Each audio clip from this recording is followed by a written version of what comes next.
Halo, selamat datang kembali di podcast IWPI bersama Pajak Smart. Nah, untuk episode kali ini seperti biasa kita sudah ditemani oleh Pak Rinto Setiawan selaku Ketua Umum Ikatan Wajib Pajak Indonesia. Selamat datang Pak Rinto, selamat bergabung. Iya Mbak, selamat siang Mbak.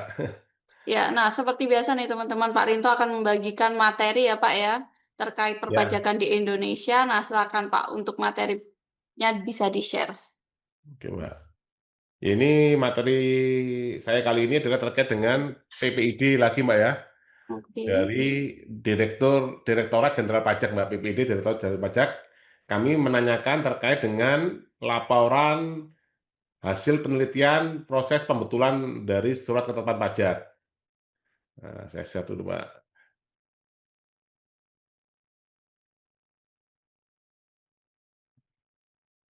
Ini Mbak, jadi ini adalah dokumen dari jawaban dari pertanyaan dari kami selaku pemohon informasi. Nah, ada 2 pertanyaan seperti ini, Mbak. Nah, yang paling utama di sini, Mbak ya, salinan rincian laporan penelitian pembetulan nomor LAP sekian-sekian. Nah, di sini jawabannya adalah salinan putusan salinan atau rincian laporan penelitian pembetulan nomor LAP sekian-sekian merupakan dokumen dan atau informasi terkait proses pembetulan. Nah, dan termasuk informasi publik yang dikecualikan. Jadi banyak ini, Mbak. Banyak seperti itu. Terus, lembar ini ada lembar pengecualian ini, Mbak. Ini nggak tahu maksudnya apa, mesti ditutup hitam-hitam seperti ini, Mbak, jawabannya. Hmm. Heeh heeh. Nah, harusnya kan mereka harus melakukan laporan uji konsekuensi, namun ya seperti itu, Mbak, mesti ditutup seperti ini.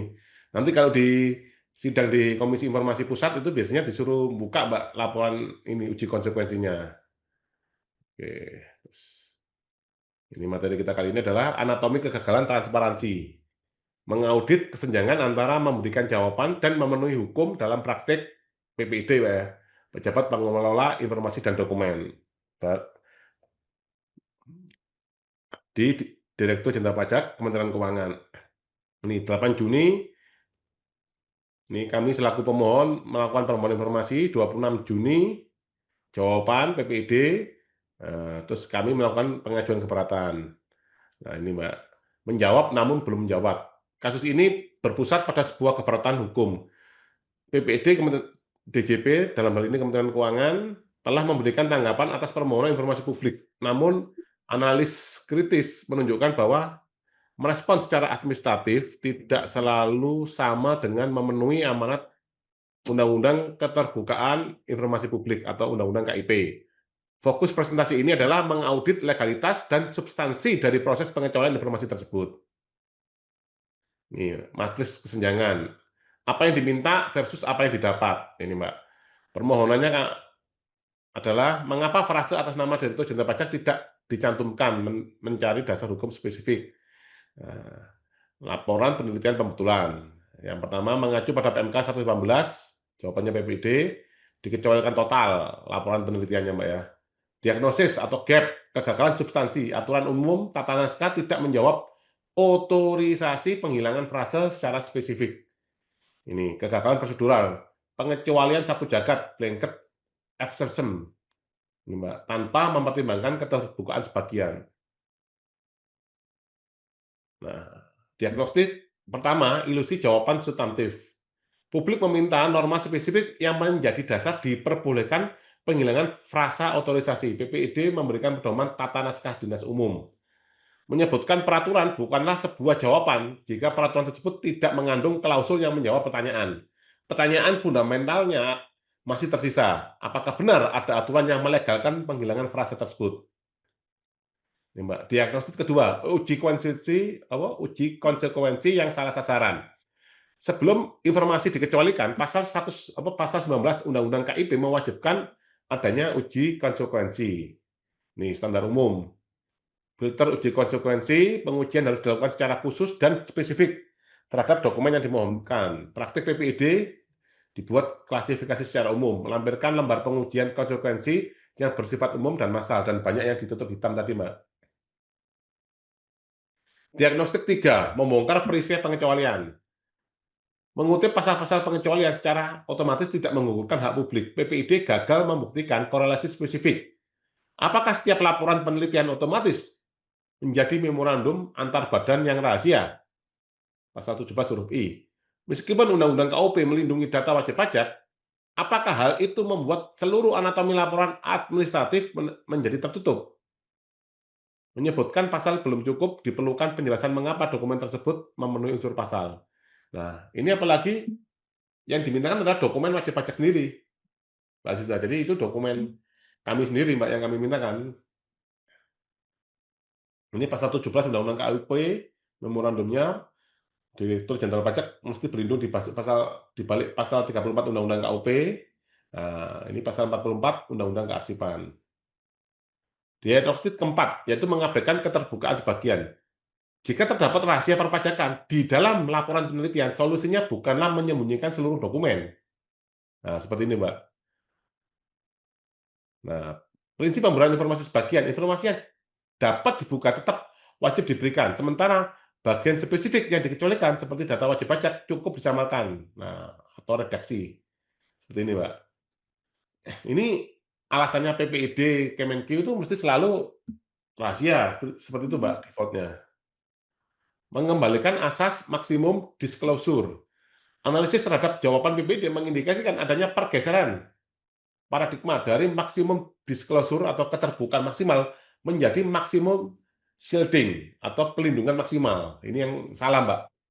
Jadi dilakukan perlindungan maksimal akhirnya dikecualikan semuanya.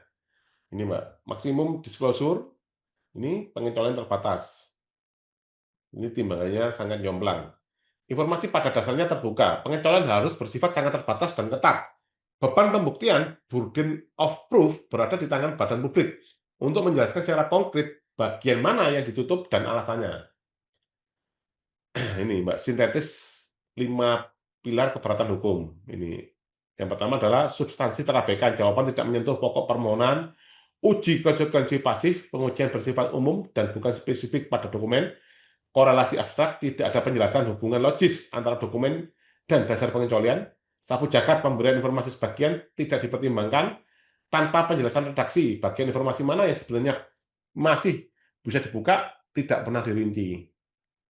Lebih sekedar dari satu dokumen. Keberatan ini mengangkat pertanyaan fundamental bagi penerapan undang-undang keterbukaan informasi publik di masa depan. Fokus utama transparansi bukan semata-mata pada apakah suatu informasi dapat dikecualikan, melainkan apakah proses pengecualian tersebut telah diuji secara sah, rasional, dan proporsional sesuai perundang-undangan. Mengabulkan keberatan ini adalah langkah penting untuk memulihkan fungsi audit publik terhadap administrasi negara. Sudah seperti itu, Mbak Aziza. Oke. Nah, Pak, tadi kan disebutkan adanya perlindungan maksimal ya, Pak, ya. Nah, itu maksudnya perlindungan bagi pegawai pajaknya ya, Pak, ya, bukan bagi wajib pajaknya atau seperti apa? Perlindungan maksimal itu dokumennya, Mbak, maksudnya, Mbak? Heeh, Oh, dokumennya, heeh. Maksimum, oke. tadi itu, Mbak, maksimum disclosure. Nah, itu perlindungan maksimal dari dokumennya akhirnya tidak dibuka, Mbak, semuanya.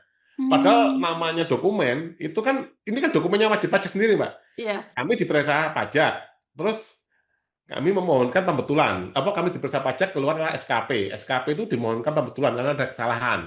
Nah, hasil laporan penelitian terkait permohonan pembetulan yang diajukan oleh wajib pajak itu diminta itu loh, Mbak, karena hasilnya kan sudah keluar. Nah, kami meminta rinciannya, gitu. Mmm, Seperti itu, Mbak Zizala. Mereka itu dokumen kita sendiri malah dianggap total semua. Kalau misalkan itu dianggap rahasia, ya rahasia untuk misalkan data terkait dengan dokumen wajib pajak yang lain. iya. Masalahnya data dokumen wajib pajak yang lain kan diberikan oleh kita, Mbak. Bukan mereka dapat Oh, sendiri, seperti itu, Mbak Aziza. Kecuali kalau iya. mereka yang dapat sendiri ya nggak masalah, dirahasiakan. Itu kan data dari kita. Oke Nah, oke, Pak. itu makanya Nah, kan sangat sangat aneh iya. gitu, Mbak. Nah, Pak, kalau menurut IBPI sendiri, Pak, ini kan lagi-lagi masalah transparansi ya, Pak, ya.